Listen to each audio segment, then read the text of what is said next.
Padre Fábio. Pega aquele pendurador para mim, o gancho lá de pendurador. Deixa eu ver se o padre conectando ao padre. Oi, gente. Oi, todo mundo. Ó, deu... Aê! Agora sim! Aê! Muito bem. Não, mas posso falar? Mas pelo menos a gente conseguiu fazer uma live a 3 pessoas, que eu achei que a gente não ia conseguir. Pois é, essa tecnologia é boa, mas agora aqui é bom.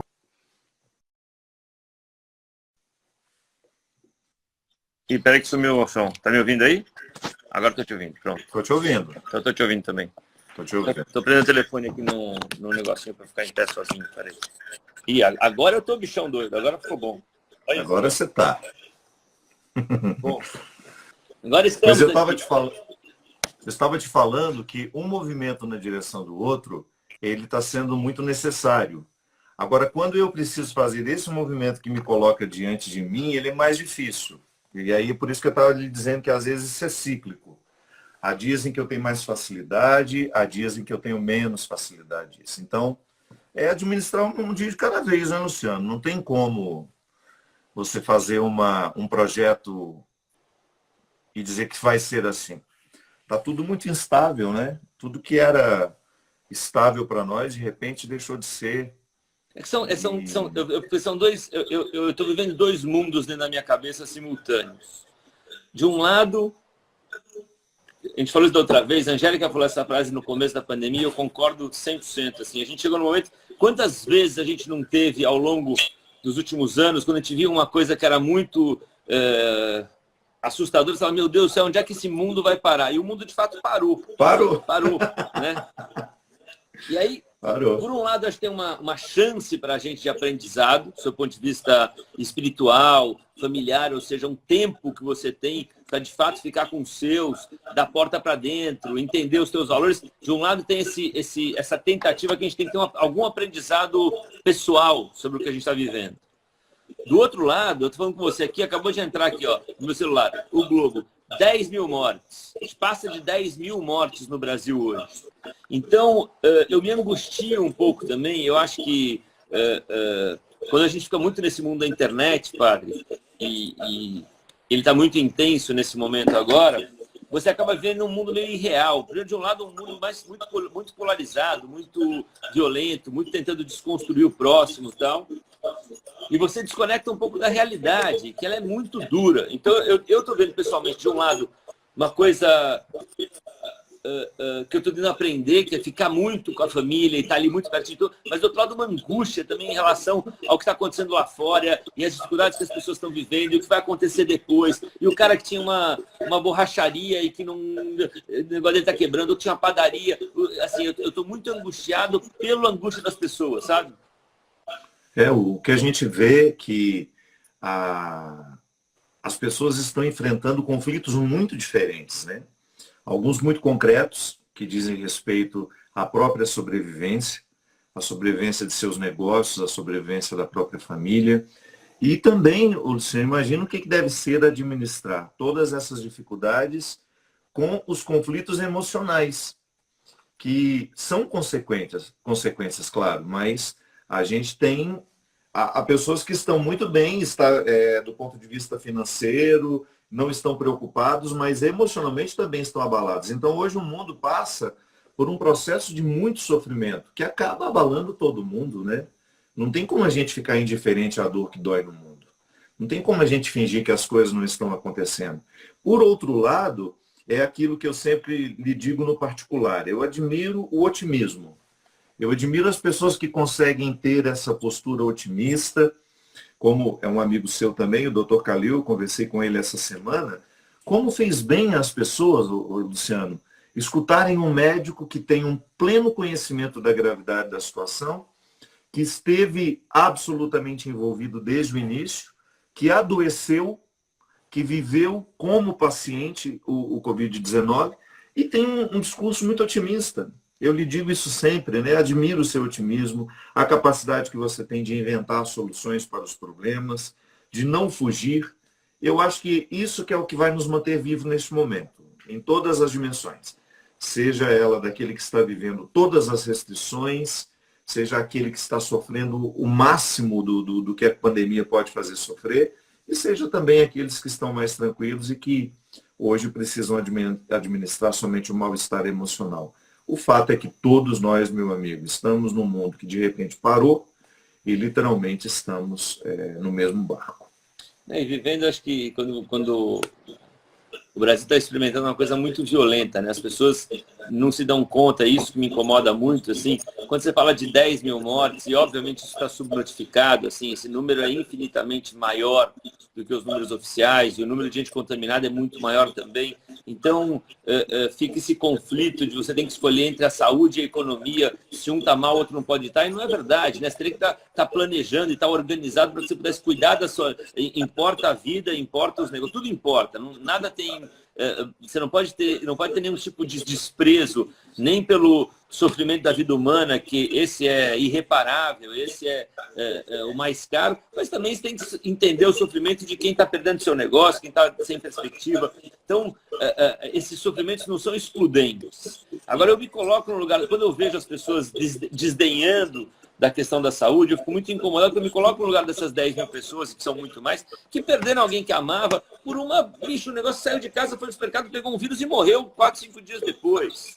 É muito violento isso tudo. Então, eu acho que quando as pessoas voltarem para as suas realidades, quando a fase de isolamento passar, eu acho que vai ser talvez mais doloroso do que a gente está vivendo hoje. Por isso que eu acho que é importante isso que você está fazendo, padre, com bastante frequência, de ter mensagens positivas, que as pessoas consigam se agarrar em alguma coisa que dê esperança, que dê tentar achar um lado bom nesse caos todo, entendeu? Você estava falando de um aspecto que é muito importante, sobretudo salientar para a gente não ficar posicionado como se nós fôssemos uma oposição. Não, nós estamos todos na mesma situação. Nós precisamos pensar, sim, nas questões econômicas. A vida humana, ela depende dessa economia. Nós não estamos num estilo de vida que não nos envolve. O mundo globalizado é isso. Se eu tivesse que explicar para uma criança o que significa um mundo globalizado, a gente diria isso.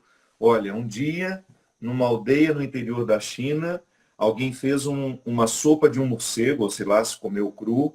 Aquilo desenvolveu uma doença que começou a se espalhar pelo mundo e seu pai perdeu o emprego por causa disso. Sabe que eu ouvi? Então, uma conexão... Eu ouvi uma tese, ouvi uma coisa muito boa outro dia que falava o seguinte: você lembra uma peste suína que aconteceu há 2 anos atrás? Em 2018 teve uma peste suína que você tinha, o único jeito de você exterminar, você tinha que matar o seu rebanho de porcos, você tinha que incinerar e você tinha que enterrar esse rebanho. E todas as granjas a 100 quilômetros de você tinha que fazer a mesma coisa. E a carne suína é a carne mais consumida do mundo, porque os chineses têm elas no seu cardápio diário. Olha que louco isso. Nesses últimos 2 anos, como a China teve que exterminar praticamente toda a sua produção de suínos, vamos dizer assim, o mundo inteiro começou a fornecer carne de porco para a China. O Brasil, inclusive, fez isso muito bem e faz isso muito bem. O que aconteceu? O preço da carne suína subiu muito. Então, isso estou falando, 7, 8 meses atrás, foi o recorde do custo da carne suína da história da humanidade, vamos dizer assim. O chinês, que já tinha o hábito de comer animal silvestre, com o preço da carne suína muito caro, ele começou a buscar opções de carne silvestre e começaram a nascer feiras de animais silvestres por toda a China. E aí o que acontece é isso: você tinha um morcego que contamina um tipo de um tatu, que é uma coisa assim, e esse tatu era consumido nas feiras de animal silvestre, e isso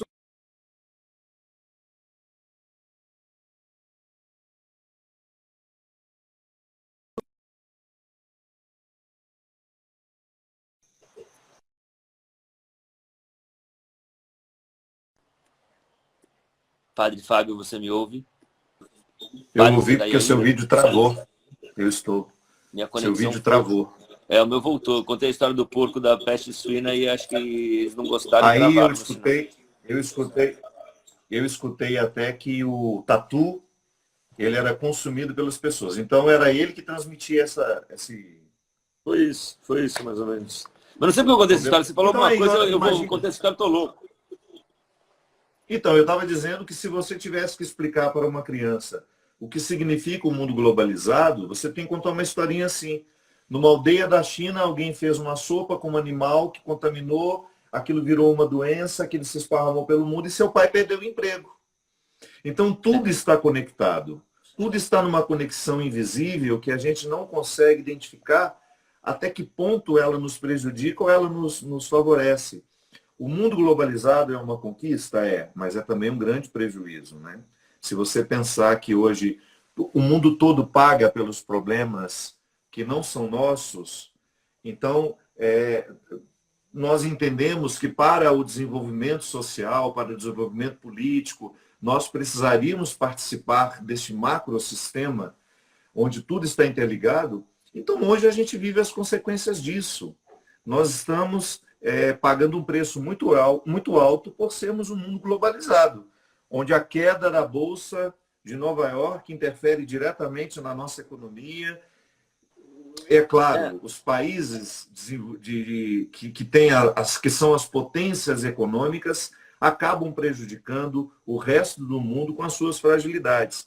Mas nós estamos falando de outra coisa. Nós estamos dizendo justamente do quanto que este momento ele pede de nós algumas respostas que saem dessa questão globalizada, né? Não é uma resposta para todos, é uma resposta pessoal. Eu sou um ser humano globalizado, porque eu estou no meio desse sistema todo, mas eu tenho aqui os meus conflitos, que não é o mundo que responde. Então eu preciso viver uma dimensão muito pessoal para eu conseguir elaborar a resposta que eu vou dar para sobreviver a esse tempo difícil. Eu tenho pensado, Luciano, que a minha contribuição hoje como padre, ela nunca foi tão necessária. Eu acho que eu nunca tinha vivido na minha vida, eu nunca tinha esbarrado tanto na necessidade das pessoas de estarem espiritualizadas. É muito difícil viver um momento como esse se a gente não tiver alma. A alma enquanto tudo aquilo que nos mantém em pé, mas antes, quem não nos acompanhava antes, nós fizemos uma reflexão muito interessante, eu, Luciano e o Newton Bonner, que é justamente o conceito de espiritualidade enquanto aquilo que nos mantém vivos. A espiritualidade como uma fonte que pode ser encontrada nas artes, que pode ser encontrada no convívio, quando você tem as experiências humanas mais simples, as mais elaboradas, tudo isso é fonte de espiritualidade e, por acaso, as religiões se propõem, né, a ser o lugar da espiritualidade, embora nem sempre a gente consiga. Mas hoje eu nunca vi tanta necessidade como nos dias de hoje. Mas eu acho que, eu estava te ouvindo assim, eu acho que a gente vai... Acho que a grande sabedoria na vida é você ir se transformando, né? Eu acho que eu sou... Eu estou indo para o meu 7º setênio, né? Eu vou fazer 49 anos esse ano. E dizem que o ciclo da vida se dá a cada 7 anos. E esse setênio, que é o 7º setênio, vamos dizer assim, ele é super significativo, porque depois dos 49, teoricamente, pela cronologia da vida, é quando você vai para a segunda metade da sua vida. Então, a reflexão que vem um pouco, estava conversando com um amigo meu outro dia, e eu acho que faz sentido, é como se você, ao longo da vida, tivesse escalado o Everest. Você vai escalando o Everest, entendeu? Você vai com a sua marretinha ali escalando, o ar vai ficando mais rarefeito, você vai subindo. Daí, quando você chega no metade da sua vida ali, teoricamente, você chegou ao cume da montanha. E aí que é a grande decisão. O que você vai fazer disso? Porque você tem 3 caminhos, teoricamente. Ou você vai ficar para sempre ali, e o cume não é o melhor, ele é pequeno, ele é frio, ele é ventoso, o clima não é estável, não é confortável ficar ali, ele é só uma conquista, vamos dizer assim. Você pode descer, mas deu tanto trabalho para subir, por que você vai descer se você já chegou lá em cima? Então, a solução talvez seja voar. Agora, voar não faz parte da nossa natureza. Então, a correlação que eu faço te ouvindo, me veio isso na cabeça, que é isso, é a espiritualidade, é você ir aprendendo ao longo da vida. Eu acho que ninguém nasce altruísta no sentido de pensar, algumas pessoas sem dúvida, assim, talvez Madre Teresa, Dalai Lama, Gandhi, nasceu altruísta. Mas eu acho que a gente normal, que é o meu caso, você pode ir se tornando altruísta ao longo da vida, você pode ir aprendendo com seus erros, você vai evoluindo. Eu acho que, de novo, você falou que o seu papel nunca foi tão importante, e eu concordo, porque as pessoas ficando em casa com as suas angústias, com os seus medos, com as suas esperanças, é uma hora que as pessoas, querendo ou não, elas estão pensando, refletindo, pode estar reclamando da mulher, do marido, não aguenta mais a sogra, quer ficar em casa, quer voltar a trabalhar, está enduchando com dinheiro, mas assim, está pensando.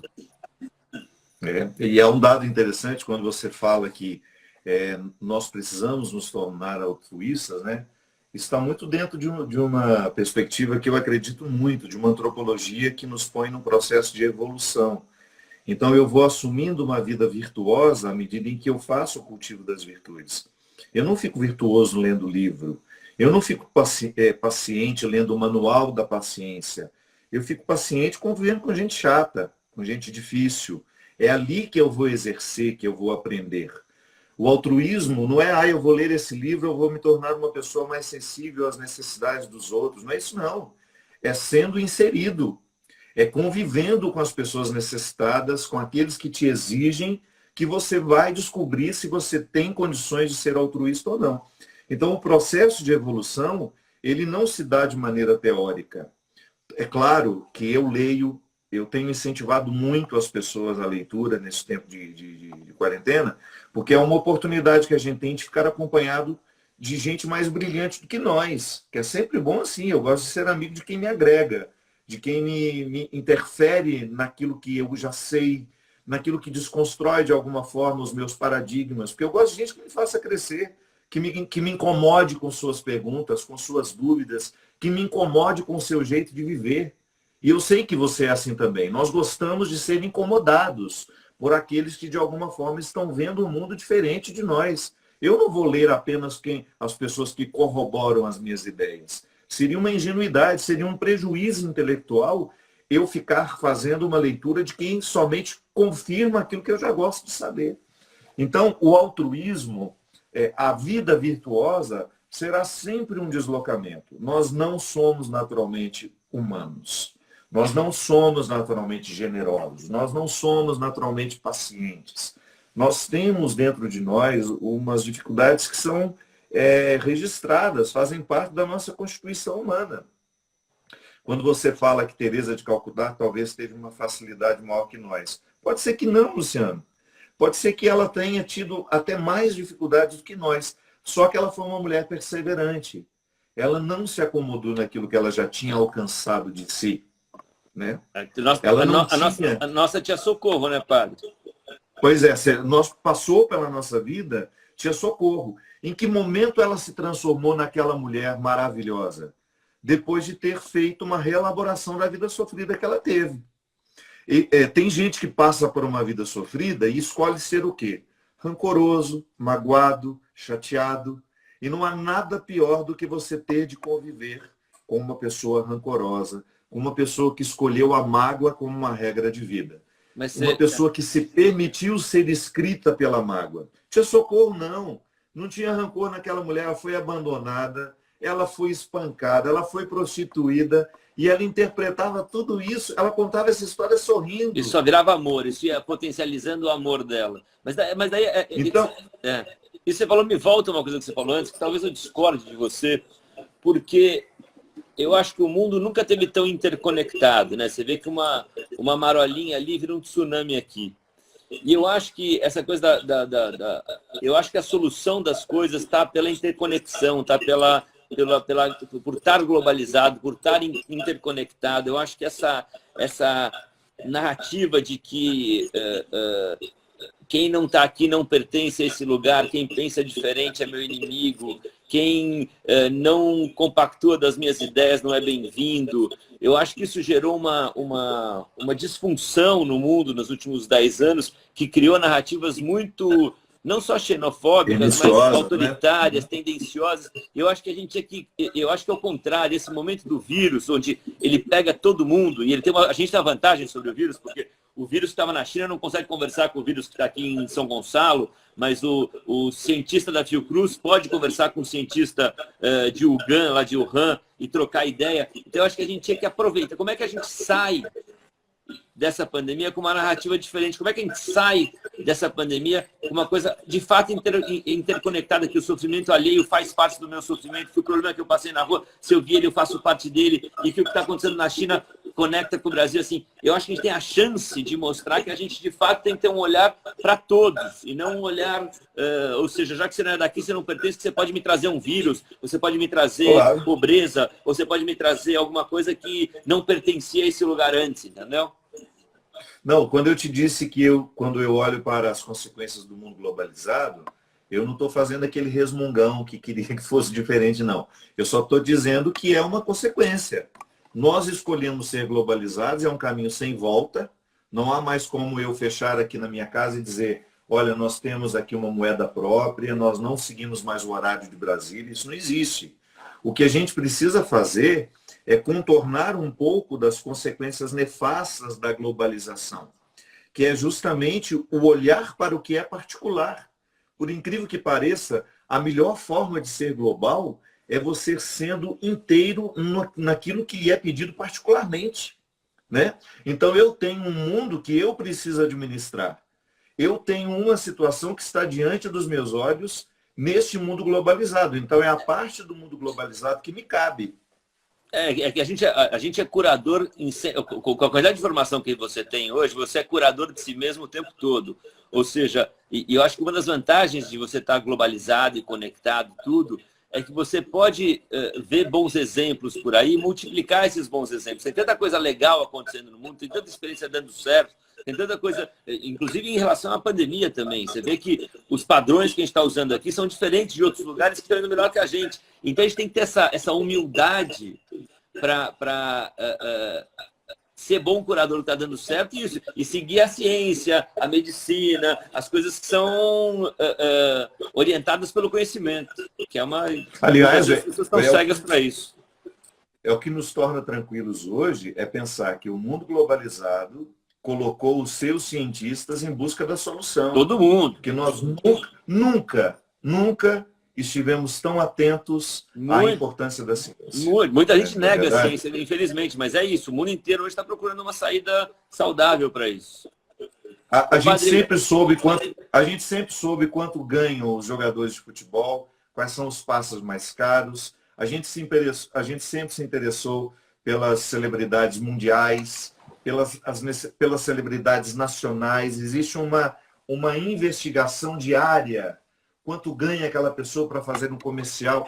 Pela primeira vez, nós nos interessamos em saber quanto ganha um cientista. Qual é o salário de um aprendiz de ciência? Eu vou mais longe, hein? A meritocracia é uma coisa que no Brasil não pode existir, porque você não pode falar em meritocracia quando as oportunidades ou as chances são muito diferentes, justas, entendeu? Né? Meritocracia, ela se dá quando você larga com as mesmas condições, que o Brasil não é isso. Mas mais do que isso, a meritocracia até hoje sempre foi... você começou de office boy e virou presidente da empresa. Então, quando você vira o presidente da empresa, você vira o cara mais importante da empresa, você é o cara que ganha mais, você muitas vezes esquece o que te trouxe até ali, e como essa cultura meritocrática, assim, quando você chega lá, então você é o dono da verdade, e você virou o picão das galáxias. Neste momento, nas nossas vidas, quem está fazendo diferença? É o cara que está no campo plantando tomate, é o caminhoneiro que está trazendo tomate para a cidade, é o vendedor do supermercado que está vendendo ali, o caixa do supermercado está vendendo tomate, é o cara do Rappi que está entregando o tomate na sua casa, entendeu? Então, assim, todas as profissões hoje estão fazendo a gente ter, e vou mais longe, é o médico, é o enfermeiro, é o motorista da ambulância, é a moça que limpa o hospital, é o lixeiro, é o policial, é o bombeiro. São uma série de enorme maioria muito mal remunerada, e é quem está fazendo o dia a dia da gente ser possível, cara. Então, acho que tem um aprendizado também de meritocracia, de você começar a enxergar de verdade o que tem valor. Na verdade, a parada nos fez perceber quem são as pessoas que constroem o nosso cotidiano, né? Quem são as pessoas que tornam a nossa vida possível? Hoje, para eu viver, para eu estar aqui, uma infinidade de pessoas entraram numa conexão comigo sem saber que era para mim que elas estavam fazendo aquilo. Então, essa globalização, é por isso que eu estou dizendo, a gente só entende quando a gente particulariza. E a gente fica mais humilde, né, Luciano? Porque você perde até a coragem de falar, eu fiz isso. Dentro da universidade, eu fui professor universitário durante uns 8 anos, e a gente tem uma regra acadêmica Nenhum texto pode ser escrito em primeira pessoa. Nenhuma dissertação de mestrado, nenhuma tese de doutorado. O doutorado é o único lugar que você tem um pouco mais de espaço para você falar daquilo que você intuiu, porque uma tese de doutorado, ela precisa ser uma ideia original que você teve. Mas é claro que essa ideia original se desdobrou a partir de outras ideias que também foram originais. Então, até para eu escrever um trabalho de conclusão de curso, eu sou, por honestidade intelectual, acadêmica, convidado a sempre conjugar o nós. De nunca escrever em primeira pessoa. Porque em primeira pessoa nunca é honesto. Ah, eu fiz um show em Maceió. Não. Nós fizemos. Porque quando eu ia para a estrada, eu ia com mais 26 pessoas. E se eu somava todo mundo que fazia parte do escritório, nós dávamos mais de 80 famílias que estavam construindo, desde a contratação daquele show, as pessoas que acompanhavam o processo jurídico, as pessoas que acompanhavam o processo prático do deslocamento, da logística, da menina que atendia o telefone. Então, seria uma imprudência da minha parte eu dizer que eu fui fazer um show em Maceió. Não, eu nunca saí sozinho. Ainda que eu assumisse aquele momento ali como absolutamente meu, porque as pessoas estavam ali para me ver, para me ouvirem, eu tinha uma consciência do nós o tempo todo.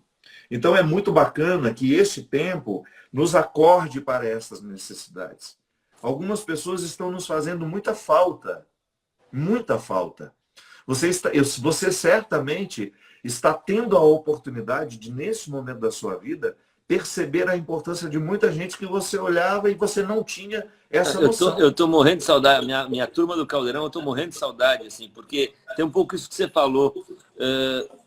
No Caldeirão você conhece boa parte ali, a gente está comigo há muito tempo nesses 20 anos, então a gente foi amadurecendo junto, a gente ficou tanto na rua nesses 20 anos, a gente viu tanta coisa, a gente ficou tão próximo das pessoas em todos os recortes do país que a gente foi mudando conforme a quantidade de coisa que a gente via. Assim, eu não sou um técnico em nada, eu não aprendi em Stanford, em Harvard, eu não sou nem a sua teologia, nem sociologia, nada. Assim, o que eu tenho é a experiência da rua, das pessoas. Então, isso foi o que nos transformou, isso que transformou boa parte da minha turma, assim, que vive comigo, isso eu estou morrendo de saudade. Agora, dessas heranças, assim. Eu tive a oportunidade de estar algumas vezes com a sua equipe, participei de processos complexos de construção de um programa inteiro, né? E eu sempre disse isso, desde quando eu lhe conheci pessoalmente, porque antes eu lhe via pela televisão, e você sempre me inspirou isso. Eu acho que o Luciano é um cara comunitário. E quando eu conheci, quando eu lhe vi vivendo longe das câmeras, quando nós estamos só nós, quando eu estou a sós com você e sua família, eu sempre identifiquei essa sua capacidade de ser comunitário. Os seus programas começam com uma grande reunião. Eu nunca vi ali você fazer uma imposição. Não, pelo contrário. Você tem muita consciência de que você é um servo, né? Você gosta de construir com as pessoas as suas histórias. Então, até quando nós estamos ali, que tem o cara que pode muito bem montar a barraca, você pega, vai lá e monta. Olha quem chegou. Você gosta de ajudar. Olha quem chegou. Falou que ela tá tudo errado. Ela tá toda errada. Minha live, eu vou entrar na dele. Lembra da nossa live? Que ele entrou? Eu tô bem me comportando. Eu não posso parecer que eu tava toda amassada. Não tá não. Você tá linda.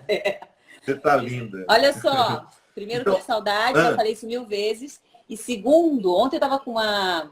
Tinha uma questão que a gente iria trabalhar. Para. E eu queria que você, que é uma pessoa que eu vai começar a trazer coisas. Eu amo. E fala coisas incríveis. Para, vamos contar a história. Não. Ela tá botando pra... Deixa ela falar. O espaço de fala agora. Não, deixa eu contar a situação. Não, a pergunta é...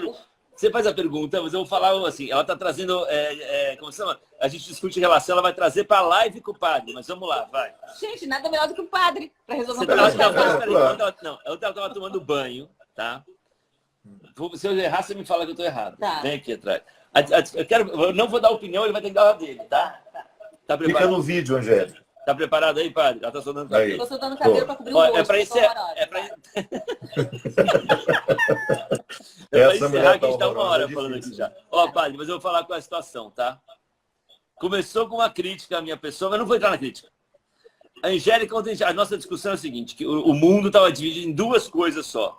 a pizza, ela é dividida só ou em trabalho ou em lazer. Não existe. Foi isso que você falou. O contexto é outro. Mas, enfim. Vai. Que só tinha trabalho ou lazer. Você acha que o mundo existe mais coisas entre só trabalho ou lazer? O que vocês estão fazendo agora aqui? É trabalho ou lazer? Nenhum dos dois. Fala. Eu acho que é... Tá pensando. Ele tá com medo de falar. Vai, briga de mais não se mexe a colher. Eu acho que é um trabalho, que nós estamos em uma prestação de serviço que a gente acaba fazendo, mas tem uma dimensão de lazer, porque nós somos amigos, não está sendo desagradável. Tem o prazer.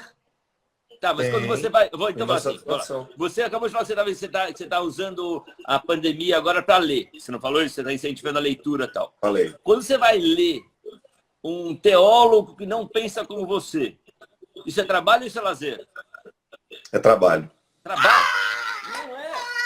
Eu te amo! Eu te amo! Eu te amo! Deixa eu chegar lá. É trabalho. Deixa eu chegar lá. Tá bom, você vai ler um livro, então... Pera, deixa eu terminar. Não acredito! É que a minha defesa... Tá bom. Tetra! Então vou cutucar mais. Padre, quando você decide, aí em Taubaté, ajudar as comunidades que estão à volta da sua casa e você faz uma doação de 1.000 cestas básicas. Não, eu quero saber. É trabalho ou é lazer? Aí é igual essa live. Tem uma dimensão de prestação de serviço, é um trabalho, e tem uma satisfação que é natural e inerente ao gesto. A minha tese Agora, quando eu pego um teólogo que é complexo, difícil, ou quando ele é muito diferente de mim, mas eu preciso ler, é só trabalho, eu não tenho prazer. Tá, mas quando você lê um livro, então um romance, você vai ler Graciliano Ramos, é o quê? Aí é lazer. Se você vai ler sobre agronegócio, é trabalho. Não, porque ela tá fazendo. É trabalho. Mas, por exemplo, existem leituras que são prazerosas, mas que têm uma demanda de trabalho. Porque são autores que tocam em assuntos que talvez você não tenha muito conhecimento. Não, mas nossa discussão... A começar pelo vocabulário. Eu tenho que pesquisar. É que eu acho que tem outras nuances, entendeu? Porque é preto ou branco, é trabalho ou lazer. Eu falei que vou dar um exemplo. A gente falou acabei de usar o exemplo do tomate aqui, né? Eu fiquei muito impressionado quanto começou assim, essa cadeia de abastecimento funcionou no Brasil. E fui estudar um pouco do negócio do agronegócio, fui tentar entender. E ela, isso é trabalho. Não é trabalho, eu queria aprender. Eu não acho que o aprendizado seja trabalho. Então, é que na verdade aí, quando vocês estão de férias, você justifica muito as suas retiradas do grupo, dizendo que você está fazendo lazer, mas a gente sabe que você está trabalhando. Eu te amo, eu te amo. Primeiro que a gente não está de férias, a gente está isolado, é diferente. A gente não está falando de férias, ele está dando um exemplo. Angélica, quantas vezes ele recebe uma visita que a gente sabe que ele está trabalhando? Amor. Mas posso falar? Ele está sendo o formato. Como é que você fala com a pessoa? Gente, conhece você profundamente. Conhece? Não dá para você falar isso. O formato é lazer, mas a gente sabe que o Luciano ainda está trabalhando. Olha só, vocês não dá vocês dois juntos, não tem condições isso. O problema é que agora a gente não está no WhatsApp, só para avisar vocês, tá? A gente está no Instagram ao vivo para as pessoas, só para deixar claro para você. Porque às vezes quando a gente liga pro padre de noite, a gente está no quarto, assim, liga pro padre, os dois funcionam no WhatsApp. A gente não está no WhatsApp, tá? Tem mais de 20 mil pessoas devido a essa discussão familiar. Por isso que eu estou lhe dizendo que você tem um pouco de razão no que você diz e que a Angélica tem um pouco mais do que você. Ele está tentando amenizar para tu. Tá. Não, eu vou dizer. Porque nem toda realidade você consegue analisá-la com tanta objetividade. Nem tudo é absolutamente branco, nem tudo é absolutamente preto. Então a gente tem, como você mesmo disse, às vezes você tem uma mescla de trabalho e de lazer. Agora, o que a gente sabe é que você está trabalhando e às vezes você quer parecer que você está divertindo. Foi o que eu falei para ele ontem. Ele começou a perguntar umas coisas. Eu falei, gente, as pessoas não sabem porque elas não são casadas com você. Não, é que a gente... Eu acho que você me conhece. mestre, a minha cabeça não para. Então eu fico o tempo todo... Não para um minuto. Eu isolado... Mas você tem prazer em fazer isso? Eu isolado, eu estou tentando... Eu quero aprender, eu quero entender o que está acontecendo no mundo, eu quero compartilhar informação. Eu quero claro, conectar, eu quero... E você é assim. É prazer. Tanto é que eu perguntei para ela, logo no início, como que você está fazendo para segurar o Luciano aí? Não, mas eu estou bem. Então, foi aí que ela disse. Estou bem louco. Está melhor que todo mundo. Tanto é que ela me mandou uma foto no WhatsApp ontem de você. Esse não tem problema nenhum para ele. Porque para ele tá tentando. Ele passa o dia tentando resolver as coisas. Eu estou lendo, eu estou ouvindo, eu estou fazendo um monte de coisa. Eu estou fazendo isso aqui, estou conectando. Claro, e você tem um papel importante na vida de muita gente, porque você é um homem público. Você não é só um homem do entretenimento. O seu entretenimento sempre teve uma capacidade de gerar conhecimento, de gerar cultura. Ainda mesmo agora mesmo, a gente está vivendo aquele programa, o The Wall. É The Wall, né, que chama? É. Aquilo é muito bacana, porque quanta informação tem naquelas perguntas que você faz.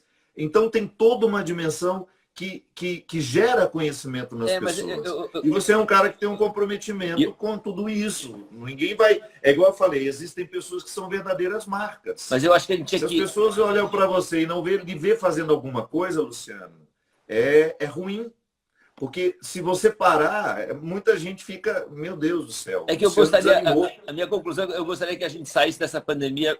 não tem como a gente sair melhor, porque muitas famílias vão sofrer e eu acho que é até importante colocar aqui, sabe, está todo muito angustiado já há 7, 8 semanas em casa e tem que ser realista. A perspectiva não é boa, assim, o Rio de Janeiro, os números estão piorando muito, a gente tem uma disfuncionalidade no país hoje de lideranças que não conseguem deixar a coisa clara e eu acho que a gente vai sofrer muito ainda no que está acontecendo. Mas, por outro lado, eu gostaria que a gente conseguisse sair disso um pouco melhor, assim. Eu queria que a gente saísse menos despolarizado, que a gente saísse a fim de trocar ideia. O que a gente está fazendo aqui, ouvir quem pensa diferente, trocar ideia, entender o próximo, ser mais solidário, ser mais fraterno. Se a gente não conseguir isso, padre, aí realmente é que não vai ter solução. E aí, porque eu acho que o que vem depois, se a gente não for fraterno e solidário nas consequências pós-pandemia, econômicas, a gente vai ter um país muito machucado, assim. Então, eu estou muito angustiado. Aí eu fico lendo, pensando, tentando ver como é que ajuda. Eu acho que essa live, vocês falaram um monte de coisa legal. Falou muito,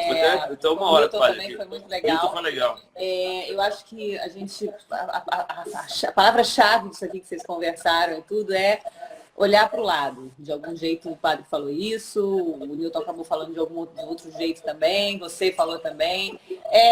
O que vai dar conforto para a gente é ajudar o entorno, seja o seu vizinho, seja a pessoa que está longe, seja uma doação. Vai dar conforto, vai acalmar o coração, é o altruísmo, é ajudar.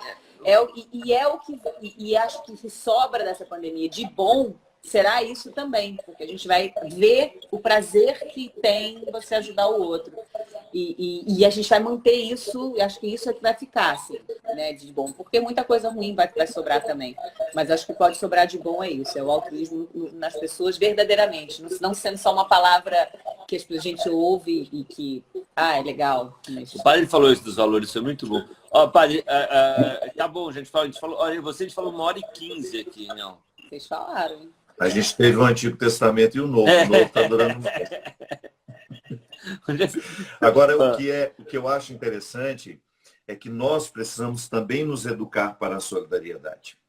Igual antes, não sei se você estava ouvindo, Angélica, ele estava falando que existem pessoas que nascem naturalmente altruístas. Uhum. Eu acho que é todo um processo de construção, né? A gente precisa se educar. Isso. Educa-se o desejo, educamo-nos para as virtudes. A quietude, eu me educo para a quietude. Se eu tenho uma dispersão natural em mim, eu vou ter que fazer o contraponto. Então, aquilo que é mais tendencioso em mim, nem sempre é o que eu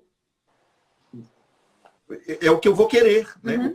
Eu sou mais tendencioso a querer aquilo que é mais fácil em mim. Então, às vezes, eu preciso fazer um movimento de querer trabalhar em mim o que não é natural. Então, acho que hoje, por exemplo, quando você fala da polarização do ódio, eu concordo. Aliás, nós já estamos polarizados há um bom tempo.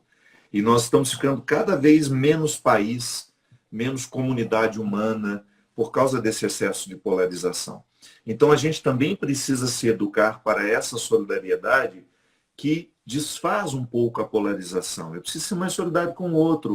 Eu preciso entender que o outro pensando diferente de mim, ele não é um bandido porque pensa diferente de mim. Ele não é uma pessoa ruim porque pensa diferente de mim. Então, acho que essa tolerância ela é absolutamente difícil nos dias de hoje. Muito difícil. Porque a gente não está se educando para isso. Porque, nesse aspecto, eu acho, Luciano, que o mundo globalizado piora muito. Porque ele nos coloca o tempo todo no direito de dizer, né? Então, excesso de dizer. As redes sociais, elas democratizaram a fala. Todo mundo fala o tempo todo. E até quem não tem o que falar está falando. Até quem não tem o que dizer está dizendo. E pode agredir, tudo bem. Amplifica a ignorância. Às vezes eu não tenho o que dizer sobre um determinado assunto e as pessoas ficam exigindo que eu me posicione. Mas eu ainda não tenho o que dizer sobre isso. Mas se a gente tem que, você falou, trabalhar, né, ser solidário, trabalhar isso, trabalhar o altruísmo e tudo, acho que é uma boa oportunidade nesse momento que a gente está de volta para casa aí, estando, né, mais tentando se interiorizar e tal, acho que é uma boa escola, acho que para um futuro. Mas você ajudar o próximo. E essa coisa da polarização também, padre, eu acho que as pessoas estão tendo mais tempo agora com esse isolamento, as pessoas demandando informação, os absurdos, eles ganham nuances maiores, e as pessoas percebem o quão absurdas são algumas situações e alguns pensamentos e algumas atitudes que são muito desconexas com o que a gente precisa agora, que é solidariedade, que é fraternidade, que é ciência, que é soluções práticas, que é organização, que é caminho para todo mundo, que é pensar em todos. Então, eu acho que, se Deus quiser, um dos fatores dessa pandemia vai ser que as pessoas entendam que a enorme maioria é do bem, que o bem radical, vamos dizer assim, no bom sentido, é maior do que as minorias ignorantes. Então, eu acho que isso pode ser um aprendizado. Agora, a próxima vez, eu quero uma live de 1h20 também, tá bom. Padre, ó... Já marque já, Angélica. Esse teu casaco é de clube? É de clube de futebol isso aí também? Não, o que é isso aí? Não, não é não. Ah, tá. Não é de clube, não. As pessoas não sabem que você tem coleção de camisa de clube. Cada WhatsApp que já está com... A de baixo é. Ah, tá vendo? Ó, estamos com muita saudade de você, tá? Eu também estou. A saudade, ela está fazendo parte da vida de todos nós, né? É isso mesmo.